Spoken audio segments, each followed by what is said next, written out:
थंडगार रस आणि मऊ लुसलुशीत असे ज्वारीचे दिरडे. खायला हा पदार्थ जेवढा चविष्ट तसाच बनवायलाही अगदी सोपा आणि झटपट आहे. उन्हाळ्यात जेव्हा फारसं काही खाऊ वाटत नाही किंवा हलकं-फुलकं खाऊ वाटतं, तेव्हा हा पदार्थ नक्की करून पहा. चला तर मग अवघ्या 20 मिनिटात बनणाऱ्या या पारंपरिक पदार्थाची रेसिपी पाहूयात.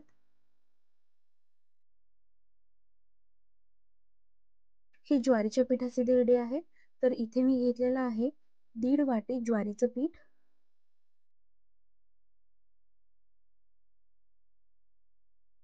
अर्धी वाटी गव्हाचं पीठ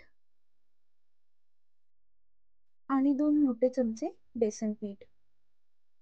आता त्यात घालायचं आहे बारीक ठेचलेलं लसूण आणि जिरं. इथे मी 7 ते 8 लसूण पाकळ्या आणि 1 टीस्पून जिरं घेतलं होतं. चवीपुरतं मीठ घालायचं आहे आणि थोडं थोडं पाणी घालून आपल्याला इथे एक छान स्मूथ असं बॅटर तयार करायचं आहे.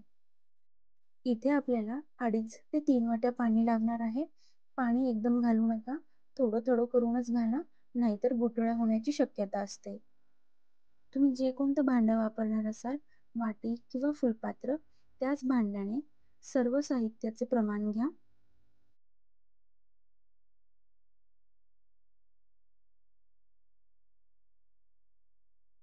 थोडं थोडं पाणी घालून हे सर्व आपल्याला एकत्र छान मिक्स करून घ्यायचं आहे.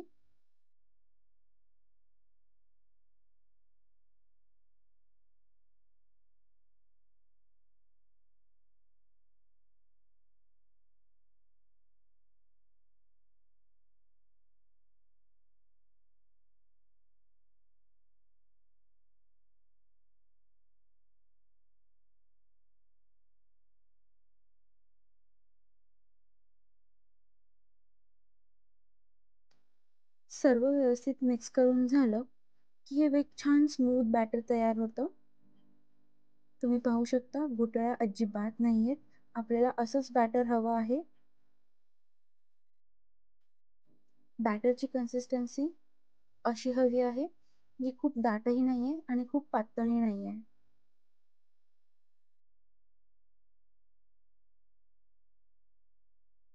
इथे आपल्याला तवा छान व्यवस्थित गरम करून घ्यायचा आहे आणि आपण जसा डोसा बनवतो त्याचप्रमाणे ही दिरडे बनवायचे आहेत.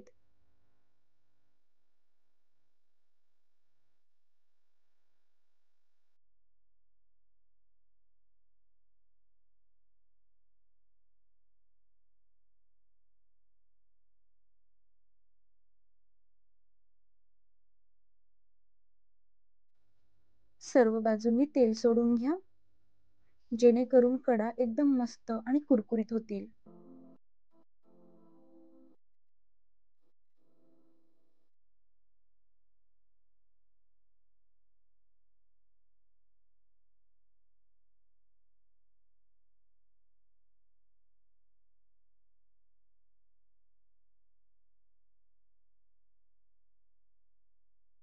आहाहा! तुम्ही पाहू शकता दिरड्याला किती छान सोनेरी रंग आला आहे.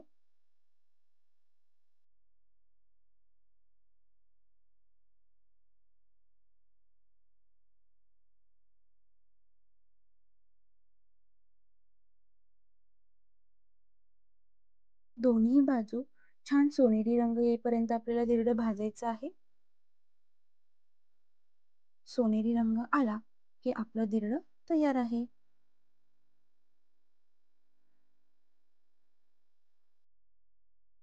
अशाच प्रकारे सर्व दिरडं बनवून घ्या.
स्वयंपाक करायचा कंटाळा आलाय, काय स्वयंपाक करायचं सुचत नाहीये, ऑफिसवरून आलोय, पण जास्त वेळ नाहीये, तर ही रेसिपी खास तुमच्यासाठी आहे.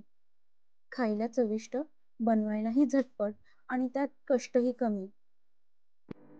तर ह्या उन्हाळ्यामध्ये तुम्ही ही रेसिपी नक्की करून पहा आणि ही रेसिपी कशी वाटली ते कमेंट बॉक्समध्ये सांगायला विसरू नका.